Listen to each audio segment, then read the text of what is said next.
ವೀಕ್ಷಕರೇ, ಕರ್ನಾಟಕದ ಕೈಗಾರಿಕಾ ವಲಯದಲ್ಲಿ ತನ್ನದೇ ಆದ ಛಾಪು ಮೂಡಿಸಿದೆ.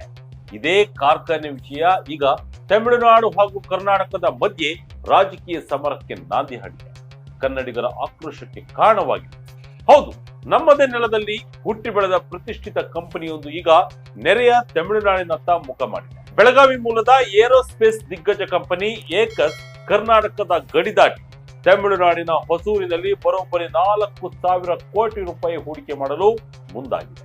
ನಮ್ಮದೇ ಕಂಪನಿ, ನಮ್ಮದೇ ಸಂಪನ್ಮೂಲ ಬಳಸಿಕೊಂಡು ಬೆಳೆದ ಸಂಸ್ಥೆ ಈಗ ದೊಡ್ಡ ಮೊತ್ತದ ಹೂಡಿಕೆಯನ್ನ ತಮಿಳುನಾಡಿಗೆ ವರ್ಗಾಯಿಸುತ್ತಿರುವುದು ಕನ್ನಡಿಗರ ಆಕ್ರೋಶಕ್ಕೆ ಕಾರಣವಾಗಿದೆ. ಸಾಮಾಜಿಕ ಜಾಲತಾಣಗಳಲ್ಲಿ ಸರ್ಕಾರದ ವಿರುದ್ಧ ಟೀಕೆಗಳ ಸುರಿಮಳೆಯೇ ಸುರಿಯುತ್ತಿವೆ.